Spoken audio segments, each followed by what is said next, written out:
নমস্কাৰ আপুনি চাই আছে সিটি 18 ষ্টুডিঅত মই জয়ন্ত মাধৱ গোস্বামী 100 দিনৰ আৰক্ষীৰ জিম্মালৈ প্ৰেৰণ এছআই কেলেংকাৰীৰ মূল খলনায়ক পিকে দত্তক সিজিএম আদালতে আজি 100 দিনৰ বাবে আৰক্ষীৰ জিম্মালৈ প্ৰেৰণ কৰে পিকে দত্তক 7 দিনৰ আৰক্ষীৰ জিম্মাত বিচাৰিছিল আবেদন 7 দিনৰ বাবে জিম্মাত বিচাৰি আবেদন কৰিছিল কিন্তু 100 দিনৰ বাবে সিআইডি জিম্মাত দিয়া হল পিকে দত্তক আজি সিজিএম আদালতত হাজিৰ কৰা হৈছিল পিকে দত্তক এমএমচিএইচত স্বাস্থ্য পৰীক্ষা কৰাৰ অন্তত এছআই কেলেংকাৰীৰ মূল মাষ্টাৰমাইণ্ড পিকে দত্তক 100 দিনৰ বাবে আৰক্ষীৰ জিম্মালৈ প্ৰেৰণ কৰে সিজিএম আদালতে 7 দিনৰ বাবে আৰক্ষীৰ জিম্মাত বিচাৰি আবেদন জনাইছিল যদিও সিজিএম আদালতে 100 দিনৰ বাবে আৰক্ষীৰ জিম্মালৈ প্ৰেৰণ কৰে পিকে দত্তক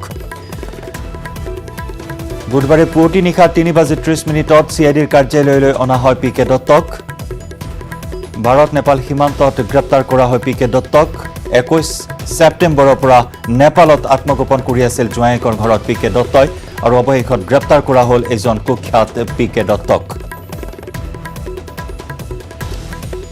আজি এমএমচিএইচত তেওঁৰ স্বাস্থ্য পৰীক্ষা কৰোৱা হয় কোভিড-19 টেষ্ট সম্পন্ন কৰা হয় ৰেপিড এন্টিজেন টেষ্টৰ তেওঁৰ ফলাফল নিগেটিভ কোভিড-19 নিগেটিভ পিকে দত্ত আৰু তাৰ পিছতে তেওঁক সিআইডিৰ কাৰ্যালয়লৈ পুনৰ অনা হয় আৰু সিআইডিৰ কাৰ্যালয়ৰ পৰা সিজিএম আদালতলৈ প্ৰেৰণ কৰা হয় সিজিএম আদালতত হাজিৰ কৰাৰ পাছতেই আদালতে 100 দিনৰ আৰক্ষীৰ জিম্মালৈ প্ৰেৰণ কৰে বহু বিতৰ্কিত পিকে দত্তক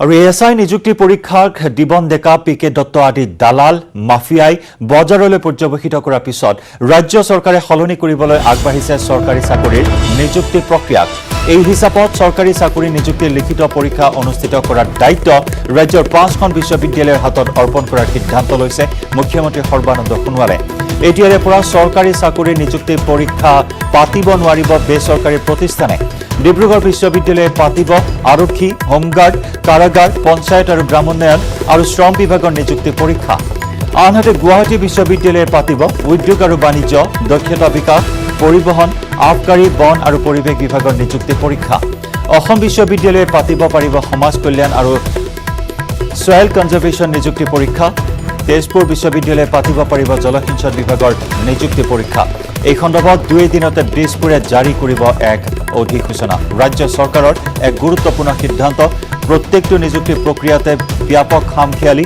ব্যাপক দুৰ্নীতি কেলেংকাৰীৰ ছবি পোহৰলৈ আহিছে আৰু তাৰ পিছতে শেহতীয়াভাৱে এছআই নিযুক্তি পৰীক্ষাৰ যি কেলেংকাৰী এই কেলেংকাৰী সমগ্ৰ ৰাজ্যত তোলপা লগাই আছে তেনে সময়তে ৰাজ্য চৰকাৰৰ এই সিদ্ধান্ত মৰ্মে 5খন বিশ্ববিদ্যালয়ক এতিয়া চৰকাৰী চাকৰিৰ নিযুক্তিৰ বাবে পৰীক্ষা পাতিবলৈ দায়িত্ব অৰ্পণ কৰা হৈছে দিবন ডেকা পিকে দত্ত আদি দালাল মাফিয়াই বজাৰলৈ পৰ্যবেক্ষিত কৰাৰ পিছতে ৰাজ্য চৰকাৰে সলনি কৰিবলৈ আগবাঢ়িছে চৰকাৰী চাকৰিৰ নিযুক্তি প্ৰক্ৰিয়া আৰু সেই মৰ্মে চৰকাৰী চাকৰি নিযুক্তিৰ লিখিত পৰীক্ষা অনুষ্ঠিত কৰাৰ দায়িত্ব অৰ্পণ কৰা হৈছে 5খনকৈ বিদ্যালয়ক অতি শীঘ্ৰেই এই সন্দৰ্ভত অধিসূচনা জাৰি কৰিব দিছপুৰে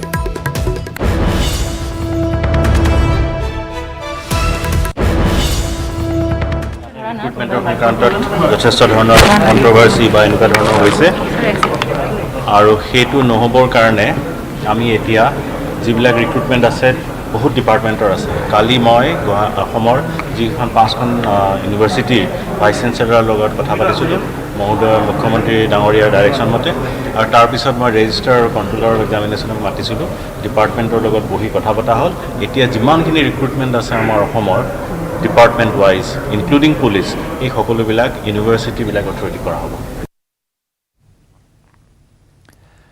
বিটিআৰৰ নিৰ্বাচন সন্দৰ্ভত দিছপুৰত এক গুৰুত্বপূৰ্ণ কেবিনেট বৈঠক মঙলবাৰৰ সৰ্বদলীয় বৈঠকৰ পাছত এই কেবিনেট বৈঠক বৰভূমিৰ পৰিস্থিতি সন্দৰ্ভত আলোচনা কৰা হৈছে এই বৈঠকত উপস্থিত কেবিনেট মন্ত্ৰীসকল গ্ৰহণ কৰা হ'ব নিৰ্বাচনমুখী কেইবাটাও সিদ্ধান্ত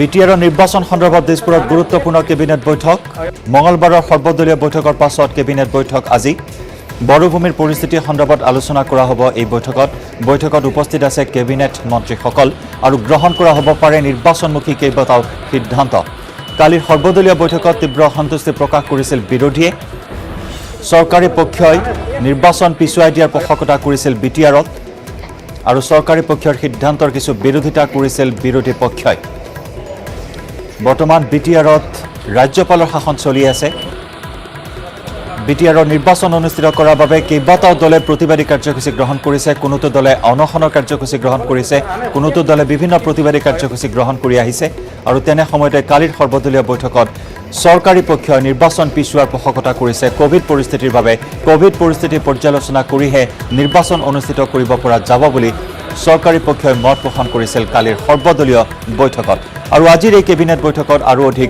গুৰুত্বপূৰ্ণ সিদ্ধান্ত গ্ৰহণ কৰাৰ সম্ভাৱনা আছে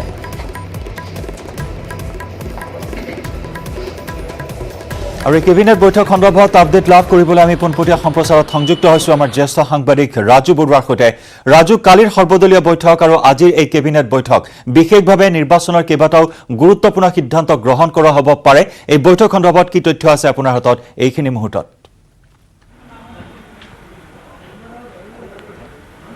চাওক গোটেই বিষয়টো যদি চাওঁ তেনেহ'লে আপুনি যিদৰে উল্লেখ কৰিছে যে কালি সৰ্বদলীয় বৈঠক যিখন আছিলে তাতো BTCৰ ইলেকশ্যন BTRৰ ইলেকশ্যনক লৈ তেনেধৰণৰ বিশেষকৈ বিৰোধীয়ে তাত আপত্তি দৰ্শাইছিল যে তেওঁ সকলোৱে বিচাৰিছে এতিয়া BTCৰ নিৰ্বাচন অনুষ্ঠিত হ'ব লাগে কিন্তু চৰকাৰী পক্ষৰ পৰা কিছু বিশেষকৈ শাসকীয় পক্ষৰ ফালৰ পৰা যে BTCৰ নিৰ্বাচন যাতে নহয় তাৰ বাবে কিছু তেওঁলোকে তেনেকৈ ধৰণে এখোজ আগুৱাই দুখোজ তেওঁলোকে পিছুৱাইছে আৰু এই লৈ আজিৰ যিহেতু কেবিনেট বৈঠক আছে কালি সৰ্বদলীয় বৈঠকৰ পিছতে আজি কেবিনেট বৈঠক আৰু এই কেবিনেট বৈঠকতো হয়তো এই বিষয়টোৱে আটাইতকৈ প্ৰাধান্য লাভ কৰিব যে BTRৰ নিৰ্বাচন কি কৰা যাব BTRৰ নিৰ্বাচন হ'বনে নহয় BTRৰ নিৰ্বাচনক লৈ হয়তো কেতবোৰ সিদ্ধান্ত গ্ৰহণ কৰিব আৰু ইতিমধ্যে যদি আমি পূৰ্বৰ পৰা চাওঁ তেনেহ'লে কেতিয়াবাই BTR নিৰ্বাচন সম্পৰ্কে নিৰ্বাচন আয়োগেও সময় দি দিছিলে কিন্তু কোভিড-19ৰ যিটো যেতিয়া সংক্ৰমণ আৰম্ভ হ'ল গণসংক্ৰমণ হ'ল তেতিয়া BTCৰ নিৰ্বাচন সম্পূৰ্ণৰূপে পিছুৱাই দিয়া হ'ল অনিৰ্দিষ্ট কাললৈ আৰু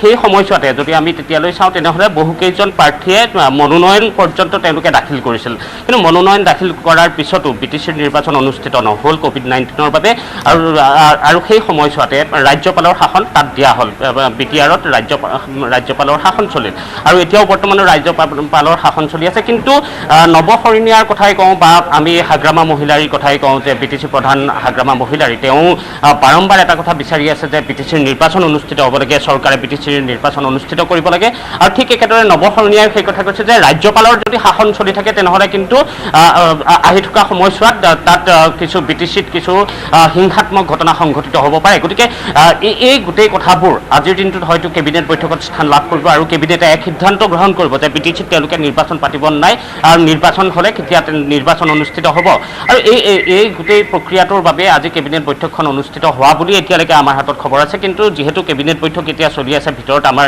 প্ৰৱেশ কৰিবলৈ দিয়া হোৱা নাই গতিকে আমি আহি থকা সময়ছোৱাত যেতিয়া কেবিনেট বৈঠক সমাপ্ত হ'ব তাৰপিছত কি সিদ্ধান্ত গ্ৰহণ কৰিলে আৰু বিশেষকৈ মই এইটো সম্ভাৱনা প্ৰকট হৈ আছে যে কেবিনেটত আজি বিশেষকৈ স্থান লাভ কৰিব BTCৰ নিৰ্বাচন আৰু BTCৰ নিৰ্বাচনক লৈ যিহেতু কালিৰ দিনটোতো সৰ্বদলীয় বৈঠক আছিলে আৰু বিৰোধীয়ে বাৰম্বাৰ এইটোত আপত্তি দৰ্শাইছে যে চৰকাৰে কি কাৰণত BTCৰ নিৰ্বাচন অনুষ্ঠিত কৰা নাই আৰু কোভিড-19ৰ যিটো প্ৰট'কলৰ কথা কৈ থকা হৈছে কোভিড-19ৰ প্ৰট'কলৰ মাজতে কিন্তু তাত গৈ পীযুষ হাজৰিকাকে ধৰি অন্যান্য মন্ত্ৰীয়ে তাত গৈ বৈঠক অনুষ্ঠিত কৰিছে তাত কোভিড প্ৰট'কল সম্পূৰ্ণৰূপে ভংগ কৰা হৈছে আৰু শাসকীয় পক্ষ বিভিন্ন স্থানত তেনেধৰণৰ বৈঠক তেওঁলোকে কৰি গৈ আছে বা সভা তেওঁলোকে পাতি গৈ আছে কিন্তু কোভিড-19ৰ দোহাই দি BTCত কি কাৰণত এতিয়ালৈকে নিৰ্বাচন হোৱা নাই তাক লৈ প্ৰশ্ন উঠাইছে হাগ্ৰামা মহিলাৰীয়ে তাক লৈ প্ৰশ্ন উঠাইছে নৱশৰণীয়া পৰ্যন্ত গতিকে আজি এই গোটেই বিষয়টো হয়তো এটা সমাধা ইয়াত আহিব হয়তো কেবিনেটে এক গুৰুত্বপূৰ্ণ সিদ্ধান্ত গ্ৰহণ কৰিব আৰু সেই সিদ্ধান্ত হয়তো আমি কিছু সময়ৰ পিছতে কেবিনেট বৈঠক যেতিয়া সমাপ্ত হ'ব তাৰপিছতে আমি নিউজ 18 অসম নৰ্থ ইষ্টৰ দৰ্শকক অৱগত কৰিব পাৰিম ধন্যবাদ ৰাজু ধন্যবাদ জ্ঞাপন কৰিছোঁ আপুনি কেবিনেট বৈঠকৰ ওপৰত দৃষ্টি ৰাখক আমি পৰৱৰ্তী সময়ত পুনৰ সংযুক্ত হ'ম আৰু প্ৰধানতঃ BTRৰ নিৰ্বাচনে আজি স্থান লাভ কৰিব কেবিনেটৰ এই বৈঠকত ইতিমধ্যে কালিৰ সৰ্বদলীয় বৈঠকত এটা মতত উপনীত হ'ব পৰা নাই শাসক বিৰোধী কোভিড পৰিস্থিতিৰ দোহাই দিয়া হৈছে এপ্ৰিল মাহতে নিৰ্বাচনৰ দিন অনুষ্ঠিত কৰাৰ কথা আছিল যদিও কোভিড পৰিস্থিতিৰ বাবে অনিৰ্দিষ্ট কাললৈ পিছুৱাই দিয়া হৈছিল নিৰ্বাচন কিন্তু এতিয়া ৰাজ্যপালৰ শাসন চলি আছে বিৰোধী দলসমূহে দাবী জনাইছে যে ৰাজ্যপালৰ শাসন চলি থকাৰ বাবে বা নিৰ্বাচন অনুষ্ঠিত নোহোৱাৰ বাবে BTRত উন্নয়ন হোৱা নাই উন্নয়ন স্থবিৰ হৈ পৰিছে আৰু যাৰ বাবে তেওঁলোকে নিৰ্বাচন দাবী জনাইছে আৰু এনে পৰিপ্ৰেক্ষিতত আজি কি সিদ্ধান্ত গ্ৰহণ কৰা হয় BTRৰ নিৰ্বাচন সন্দৰ্ভত অত্যন্ত লক্ষণীয় হ'ব এছআই নিযুক্তিৰ দায়িত্ব থকা অক্ষয় চান্দ টেলিকমিউনিকেশ্যনৰ বঙাইগাঁওস্থিত কাৰ্যালয়ত আৰক্ষীৰ অভিযান। এই অভিযানকাৰী আৰক্ষীৰ দলে চিল কৰি দিয়ে কাৰ্যালয়টো। জিলা আৰক্ষী অধীক্ষক সুবোধ সোণোৱালৰ নেতৃত্বত যোৱা আৰক্ষীৰ দলৰ কাৰ্যালয়ত অভিযান। প্ৰতিষ্ঠানটোৰ কৰ্মচাৰী এজনকো সোধা পোছাৰ বাবে আৰক্ষীয়ে আটক কৰে। কাৰ্যালয়ত থকা নথি পত্ৰ জব্দ কৰে আৰক্ষীৰ দলে। অসম আৰক্ষীৰ এছআই নিযুক্তিৰ ক্ষেত্ৰত দায়িত্ব লাভ কৰা সকলৰ ভিতৰত অন্যতম প্ৰতিষ্ঠান অক্ষয় চান্দ কমিউনিকেশ্যনৰ বিৰুদ্ধে দুৰ্নীতি সংঘটিত কৰাৰ অভিযোগ উত্থাপিত হৈ আহিছিল। কেলেংকাৰীৰ মাষ্টাৰ মাইণ্ড অৱসৰপ্ৰাপ্ত ডিআইজি পি.কে. দত্তৰ গ্ৰেপ্তাৰৰ পিছতে এই প্ৰতিষ্ঠানটোৰ কাৰ্যালয়ত অভিযান চলায় আৰক্ষীয়ে। প্ৰতিষ্ঠানটো গুৱাহাটীৰ লগতে বঙাইগাঁৱত কাৰ্যালয় স্থাপন কৰি কাম কাজ চলাই আছিল।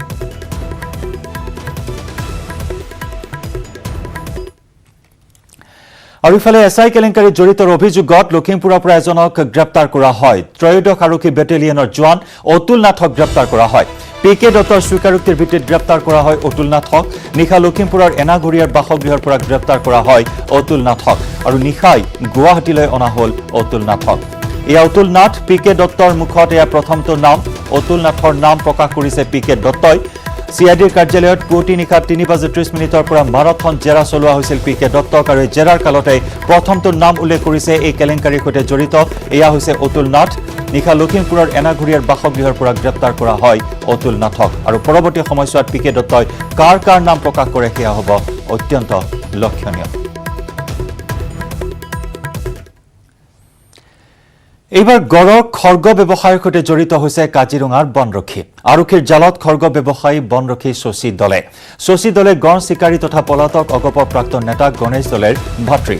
শশী দলে কাজিৰঙাৰ বিশেষ বন সুৰক্ষা বাহিনীৰ জোৱান। নিশা বুঢ়া পাহাৰৰ চেকনি বন শিবিৰৰ পৰা বোকাখাট আৰক্ষীয়ে আটক কৰে শশী দলেক। মঙলবাৰে আটক কৰা উৰুকা পেগুৰ পৰা উদ্ধাৰ কৰা খৰ্গটো শশী দলে দিছিল বুলি আৰক্ষীয়ে লাভ কৰিছে তথ্য।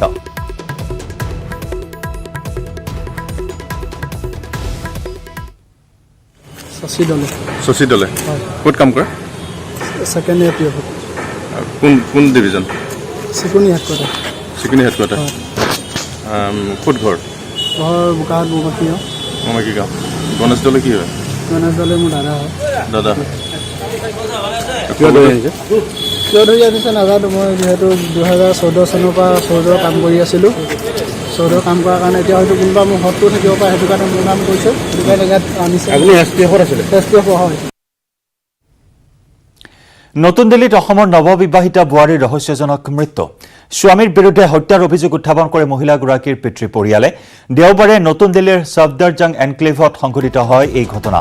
11 ছেপ্টেম্বৰত অভিজিৎ ধৰ নামৰ যুৱকজনৰ সৈতে বিবাহ পাশত আবদ্ধ হৈ নতুন দিল্লীত আছিল। মৃত্যুৰ পূৰ্বে স্বামীৰে বাঘ বিতণ্ডা হোৱা বুলি জানিবলৈ দিয়ে পৰিয়ালৰ লোকে। নৱবিবাহিতাৰ মৃত্যুৰ সন্দৰ্ভত স্বামী আৰু শাহুৱেকৰ ভাষ্যৰো মিল পোৱা নাই পৰিয়ালে। পূৰ্বেও বিবাহ পাশত আবদ্ধ হৈছিল অভিজিৎ ধৰ নামৰ এই যুৱকজন। বৰ্তমান পৰ্যন্ত নৱবিবাহিতাৰ মৃতদেহ লাভ কৰা নাই পৰিয়ালৰ লোকে।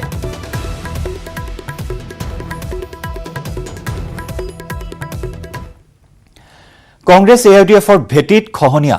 বিজেপিলৈ ঢাল খাইছে ৰাজ্যৰ সংখ্যালঘু ভোটাৰ। শোণিতপুৰৰ বৰচলা সমষ্টিত 100ৰো অধিক সংখ্যালঘু লোকে যোগ দিলে গেৰুৱা দলত।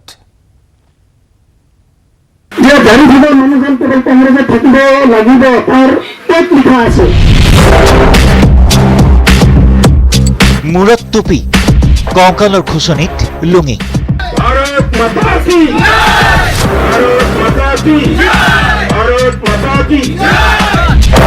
মুখত বিজেপি জিন্দাবাদ ধ্বনি।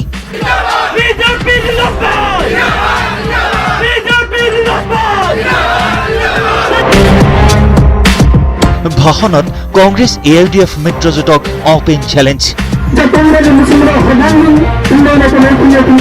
দাড়ি থকা মানুহ কংগ্ৰেছত থাকিব লাগিব বুলি ক'ত লিখা আছে? আমি কংগ্ৰেছৰ লগত নাই, AIDFৰ লগতো নাই, আমি আছো বিজেপিৰ লগত।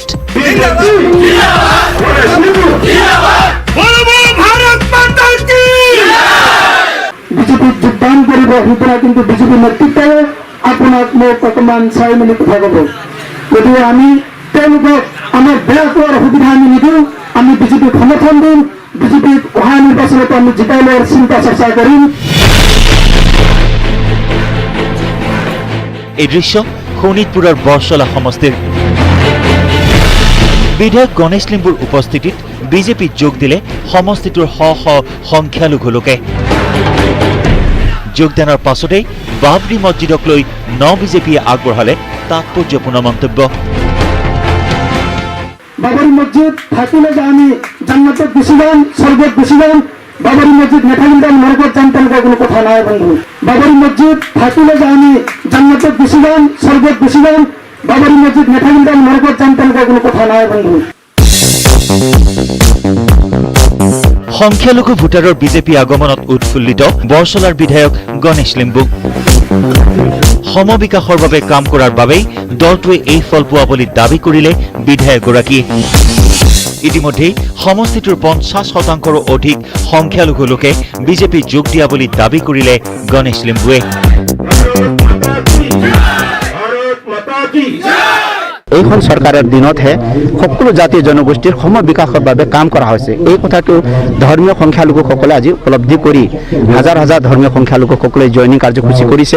মই অভিভূত হৈছোঁ যে আজি বৰছলা সমষ্টিত ধৰ্মীয় সংখ্যালঘুসকলৰ মাজত যি পৰিৱৰ্তনৰ যিটো জোৱাৰ আহিছে, যি ভাৰতীয় জনতা পাৰ্টীৰ প্ৰতি তেওঁলোকৰ যিটো সকাৰাত্মক যিটো চিন্তা চৰ্চা আহিছে, সেইটো সঁচাই মানে আমাক অভিভূত কৰে আৰু এক ভাবিবলৈ বাধ্য কৰে। বৰছলাৰ পৰা এই ধাৰা সমগ্ৰ অসমত বিয়পিব বুলিও আশা কৰিছে স্থানীয় বিজেপি নেতাকৰ্মীয়ে। কিন্তু বিজেপি কৰ্মীৰ এই আশা কিমান দূৰ ফলৱতী হয় সেয়া স্পষ্ট হ'ব 21ৰ নিৰ্বাচনী ফলাফলত। মিছামাৰীৰ পৰা হৰেণ ভূমিজৰ report, news 18 Assam North east.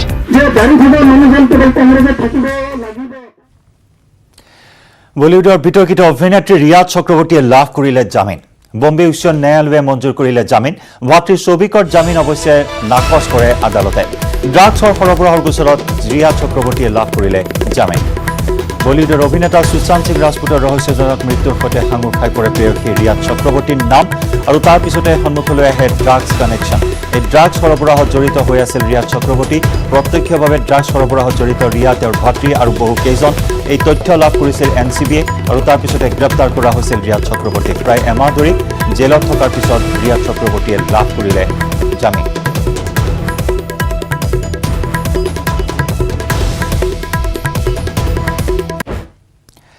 City 18ত আমি খবৰৰ ধাৰা অব্যাহত ৰাখিম। সময় হৈছে এটি চমু বাণিজ্যিক বিৰতিৰ। জিতেন দত্তক আলফাৰ প্ৰাথমিক সদস্য পদৰ পৰা বহিষ্কাৰৰ সম্ভাৱনা। জিতেন দত্তৰ প্ৰসংগত আলফাৰ কেন্দ্ৰীয় কমিটি আৰু কৰ্ম পৰিষদৰ বৈঠক। কাইলৈ আনুষ্ঠানিকভাৱে ঘোষণা কৰিব আলফাই। ৰাইজমেল অনুষ্ঠিত হৈছিল দত্তৰ বিৰুদ্ধে। দত্তৰ বিৰুদ্ধে উত্থাপিত হৈছিল সতীৰ্থ হত্যা, সংগঠনৰ ধন সোণ আত্মসাৎ, সংগঠনৰ মাজত বিভাজনৰ অভিযোগ। কেন্দ্ৰীয় কমিটি আৰু কৰ্ম পৰিষদৰ বৈঠকত দত্তৰ বিৰুদ্ধে কঠোৰ ব্যৱস্থা গ্ৰহণৰ সিদ্ধান্ত। জিতেন দত্তক আলফাৰ প্ৰাথমিক সদস্য পদৰ পৰা বহিষ্কাৰৰ সম্ভাৱনা আছে। জিতেন দত্তৰ প্ৰসংগত আলফাৰ কেন্দ্ৰীয় কমিটি আৰু কৰ্ম পৰিষদৰ এক গুৰুত্বপূৰ্ণ বৈঠক অনুষ্ঠিত হয়। কাইলৈ আনুষ্ঠানিকভাৱে ঘোষণা কৰিব আলফাই। ৰাইজমেল অনুষ্ঠিত হৈছিল দত্তৰ বিৰুদ্ধে। দত্তৰ বিৰুদ্ধে উত্থাপিত হৈছিল সতীৰ্থ হত্যা, সংগঠনৰ ধন সোণ আত্মসাৎ, সংগঠনৰ মাজত বিভাজনৰ অভিযোগ। কেন্দ্ৰীয় কমিটি আৰু কৰ্ম পৰিষদৰ বৈঠকত দত্তৰ বিৰুদ্ধে কঠোৰ ব্যৱস্থা গ্ৰহণৰ সিদ্ধান্ত।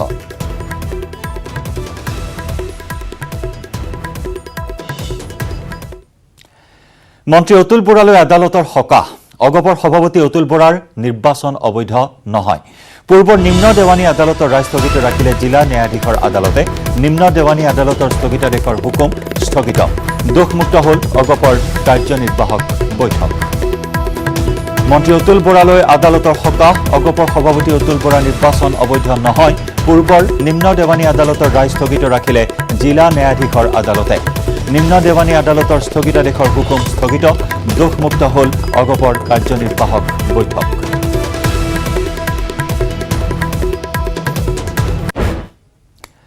বৰপেটাত মন্ত্ৰী হিমন্ত বিশ্ব শৰ্মা, বাঘবৰ বিধানসভা সমষ্টিত আদৰ্শ স্নাতক মহাবিদ্যালয় আৰু ফকৰুদ্দিন আলী আহমেদ চিকিৎসালয় মহাবিদ্যালয়ৰ 100খন বিচনাযুক্ত মাতৃ আৰু শিশু চিকিৎসালয় আৰু অসম চৰকাৰৰ অনুমোদিত চেঙাত নতুন আদৰ্শ কন্যা মহাবিদ্যালয়ৰ আধাৰশিলা স্থাপন কৰে। লগতে বৰপেটা আৰু চেঙা বিধানসভা সমষ্টিৰ দুটি পথৰ আধাৰশিলা স্থাপন কৰে মন্ত্ৰীগৰাকীয়ে।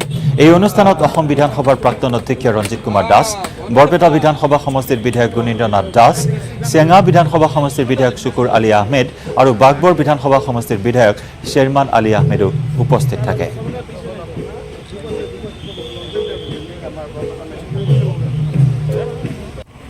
ৰাজ্যিক ভাৰতীয় জনতা পাৰ্টিৰ সভাপতি ৰঞ্জিত দাস ডাঙৰীয়া, আমাৰ বৰপেটা, বাগবৰ আৰু চেঙা সমষ্টিৰ বিধায়ক তিনিওগৰাকীৰ সৈতে লগ হৈ আমি বৰপেটা জিলাৰ 5খন গুৰুত্বপূৰ্ণ আঁচনিৰ কাম আৰম্ভ কৰিলোঁ। বৰপেটা চিকিৎসা মহাবিদ্যালয়ত 25 কোটি টকা ব্যয়েৰে 100খন বিচনাযুক্ত মাতৃ আৰু প্ৰসূতিৰ চিকিৎসালয় আৰম্ভ হ'ব। চেঙাত এখন মহিলা মহাবিদ্যালয় বা ছোৱালী মহাবিদ্যালয় আৰম্ভ হ'ব। বাগবৰত এখন জেনেৰেল কলেজ আৰম্ভ হ'ব আৰু বাগবৰ আৰু চেঙা সমষ্টিত 2টা গুৰুত্বপূৰ্ণ ৰাস্তাৰ বা পথৰ কামো আজি আমি আৰম্ভ কৰিছোঁ। এক প্ৰকাৰ ক'ব গ'লে আজি এটা দিনতে প্ৰায় 91 কোটি টকাৰ আঁচনি আমি কাম আৰম্ভ কৰিছোঁ। মৰিগাঁৱৰ বিধায়ক ৰমাকান্ত দেউৰীৰ বিৰুদ্ধে ৰুজু কৰা হ'ল গোচৰ। দিছপুৰ থানাত এজাহাৰ দাখিল কৰে অখিল ভাৰতীয় ব্ৰাহ্মণ মহাসংঘই। ব্ৰাহ্মণ সমাজৰ বিৰুদ্ধে বিধায়ক ৰমাকান্ত দেউৰীয়ে কৰা বিৰূপ মন্তব্যৰ প্ৰতিক্ৰিয়া অব্যাহত আছে। সংবাদমেলত ক্ষমা খুজিলেও দেউৰীৰ বিৰুদ্ধে বিহিত ব্যৱস্থা গ্ৰহণৰ দাবী মহাসংঘৰ। ব্ৰাহ্মণ সমাজৰ বিৰুদ্ধে কটু তথা বিৰূপ মন্তব্য কৰিছিল মৰিগাঁৱৰ বিতৰ্কিত বিধায়কগৰাকী আৰু তাৰ পিছতে জাঙুৰ খাই উঠিছিল ব্ৰাহ্মণ সমাজ। সংবাদমেল অনুষ্ঠিত কৰি ক্ষমা খুজিছে ৰমাকান্ত দেউৰীয়ে, কিন্তু ৰমাকান্ত দেউৰীৰ বিৰুদ্ধে গুৰুতৰ ব্যৱস্থা গ্ৰহণ কৰাৰ দাবীত এজাহাৰ দাখিল কৰা হৈছে দিছপুৰ থানাত। আজি দিছপুৰ থানাত এজাহাৰ দাখিল কৰে অখিল ভাৰতীয় ব্ৰাহ্মণ মহাসংঘই। অখিল ভাৰতীয় ব্ৰাহ্মণ মহাসংঘৰ অসম ৰাজ্যিক সমিতিৰ তৰফৰ পৰা আজি মৰিগাঁৱৰ বিধায়ক ৰমাকান্ত দেউৰীয়ে সমগ্ৰ ব্ৰাহ্মণ জাতিক অপমানিত কৰি যি অশালীন মন্তব্য দাঙি ধৰিছিল, তাৰ প্ৰতিবাদত আজি আমি দিছপুৰ থানাত আমাৰ তৰফৰ পৰা এখন এজাহাৰ দাখিল কৰিছোঁ আৰু আমি অনতিপলমে ৰমাকান্ত দেউৰীৰ ওপৰত বিহিত ব্যৱস্থা ল'বলৈ আমি বিধানসভাৰ অধ্যক্ষ আৰু চৰকাৰক আমি আহ্বান জনাইছোঁ। যদি আৰু তেখেত মানে চৰকাৰে যদি অনতিপলমে তেনেকুৱা ধৰণৰ বিহিত ব্যৱস্থা নলয়, তেতিয়াহ'লে আমি সমূহ ব্ৰাহ্মণ সমাজ একত্ৰিত হৈ ৰমাকান্ত দেউৰীৰ বিৰুদ্ধে আমি এটা প্ৰতিবাদ আমি গঢ়ি তুলিম। এজাহাৰখন দিয়াৰ আমাৰ মূল উদ্দেশ্যটো হ'ল তেখেতে যোৱা 5 তাৰিখে মৰিগাঁও ৰাজহুৱা সভা এখনত যি ধৰণৰ কটু মন্তব্য প্ৰকাশ কৰিলে ব্ৰাহ্মণখিনিৰ ক্ষেত্ৰত, সেয়া খুবেই গৰিহণাযোগ্য আৰু আমি তাক ব্ৰাহ্মণ মহাসংঘই একাষাৰে গৰিহণা জনাইছোঁ। আৰু তাৰ লগতে আমি চৰকাৰ, অধ্যক্ষ, বিধানসভাৰ আহ্বান জনাইছোঁ যে তেখেতক ৰাজহুৱাভাৱে ক্ষমা খুজিবৰ কাৰণে আমি এটা আহ্বান জনাইছোঁ। 7 মাহে বন্ধ ভূটানৰ নামলাং জিলাৰ প্ৰৱেশদ্বাৰ। কৰোনা মহামাৰীয়ে সমগ্ৰ বিশ্বকে আতংকিত কৰি তোলাৰ সময়তে চলিত বৰ্ষৰ মাৰ্চ মাহৰ পৰা দেশত আৰম্ভ হৈছিল লকডাউন। ভাৰতৰ সমান্তৰালকৈ চুবুৰীয়া ৰাষ্ট্ৰ ভূটানৰ জনসাধাৰণো আতংকিত হৈ পৰিছিল। তাৎক্ষণিকভাৱে ভূটান চৰকাৰে বন্ধ কৰি দিছিল ভাৰত ভূটানৰ প্ৰৱেশদ্বাৰসমূহ, যাৰ ফলত বিগত 7 মাহ ধৰি বন্ধ হৈ আছে ভূটানৰ প্ৰৱেশদ্বাৰসমূহ। ভাৰত চৰকাৰে লকডাউন প্ৰত্যাহাৰ কৰি ব্যৱসায়িক প্ৰতিষ্ঠানসমূহ খোলাৰ অনুমতি দিয়াত ভূটান চৰকাৰে ভূটানৰ পৰা ভাৰতলৈ বিভিন্ন সামগ্ৰী আমদানি তথা ৰপ্তানি কৰা ট্ৰাকসমূহ ভূটানত প্ৰৱেশৰ অনুমতি প্ৰদান কৰে। কিন্তু ট্ৰাকবোৰ ভূটানৰ প্ৰৱেশদ্বাৰত চেনিটাইজ কৰাৰ পাছতো ট্ৰাক চালক আৰু হেণ্ডিমেনসকলক ভূটানৰ ভূমিত খোজ পেলোৱাত বাধা প্ৰদান কৰি আহিছে ভূটান চৰকাৰে। ফলত গাড়ীৰ ভিতৰতে আবদ্ধ হৈ থাকিবলৈ বাধ্য হৈছে চালক হেণ্ডিমেনসকল। চাহ ভাত খাবলৈ নামিব নোৱাৰে ট্ৰাক চালক হেণ্ডিমেনে। ফলত দূৰ-দূৰণিৰ পৰা ভূটানলৈ অহা ট্ৰাক চালক হেণ্ডিমেনসকল এতিয়া ভীষণ হাৰাশাস্তিৰ সন্মুখীন হৈ আহিছে। ইণ্ডিয়ান গাড়ী যিবিলাক আহে ভূটান গেটৰ ভিতৰত সোমাব দিয়ে, কিন্তু গাড়ীৰ পৰা নামিব নিদিয়ে। প্লাছ সৰু গাড়ী যিবিলাক বেলেগ মাল আহে এইখিনিতে খালী কৰে, গাড়ীৰ ভিতৰতে বহি থাকিব লাগে আৰু আপোনাৰ নাম্বৰ নিদিয়ে আৰু কি, বেলেগ সংক্ৰমণৰ কাৰণে নাম্বৰ নিদিয়ে। পাব্লিক গাড়ী, প্ৰাইভেট বা মানুহ যাতায়াত এইবিলাক বন্ধ আছে। জাগিৰোডত জঘন্য ঘটনা, নৰপিশাচৰ বিকৃত কামনাৰ বলি নাবালিকা। মুৰ্মুৰ্ষু অৱস্থাত নাবালিকাক উদ্ধাৰ কৰা হয়। এতিয়া পলাতক ধৰ্ষণকাৰী হাৰেজ আলী।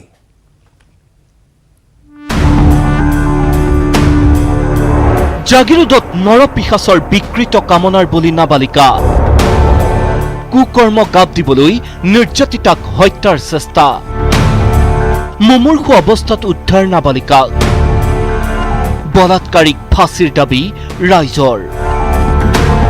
উত্তৰ প্ৰদেশৰ ধৰ্ষণ কাণ্ডই সমগ্ৰ দেশ কঁপোৱাৰ সময়তে জাগিৰোডত সংঘটিত হৈছে আন এক জঘন্য ঘটনা। হাজিৰ আলী নামৰ এই পাষণ্ডটোৱে সংঘটিত কৰিলে বৰ্বৰ কাণ্ড। অভিযোগ অনুসৰি সোমবাৰে সন্ধিয়া ঘৰলৈ উভতাৰ পথতে এন্ধাৰৰ সুযোগ লৈ নাবালিকাগৰাকীক ধৰ্ষণ কৰে হাজিৰ আলী নামৰ লম্পটটোৱে। ইমানতে ক্ষান্ত নাথাকি ঘটনাক গাপ দিবলৈ নাবালিকাগৰাকীক ঘৰৰ নিচেই কাষতে হত্যাৰ চেষ্টা চলায় লম্পট হাজেৰে। নাবালিকাগৰাকীৰ চিঞৰ বাখৰ শুনি পৰিয়ালৰ লোক উপস্থিত হয় যদিও ঘটনাস্থলীৰ পৰা পলায়ন কৰে লম্পটটোৱে।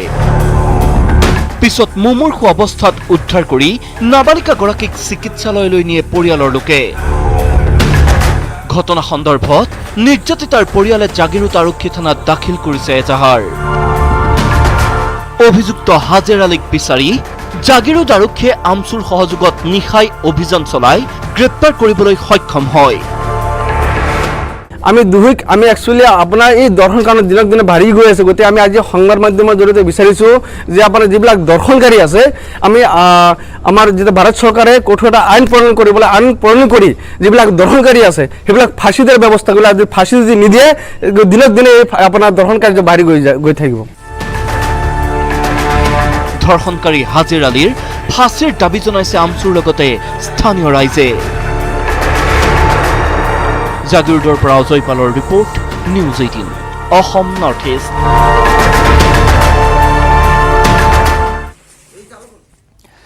আজি তৃতীয় দিনা মহানগৰীত বন্ধ হৈ থাকিল চিটি বাছ আৰু মেজিকসমূহ। মঙলবাৰে বিভাগীয় মন্ত্ৰীৰ লগত আলোচনা ফলপ্ৰসূ নোহোৱাৰ ফলত ক্ষোভিত হৈ পৰে মটৰ পৰিবহণ সন্থা, যাৰ ফলত সৰ্বসাধাৰণ লোকসকলে আজিও অসুবিধাৰ সন্মুখীন হ'বলগীয়া হয়। মহানগৰীৰ খানাপাৰাত যাত্ৰীয়ে দুৰ্ভোগ ভুগিবলগীয়া হয়।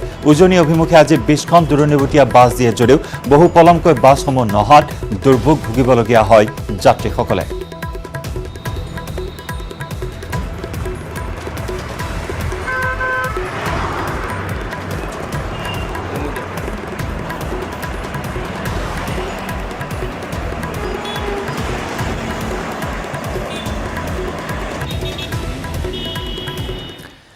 খন্তেক সময়ৰ বাবে চিটি 18ত লৈছো আন এটি চমু বাণিজ্যিক বিৰতি।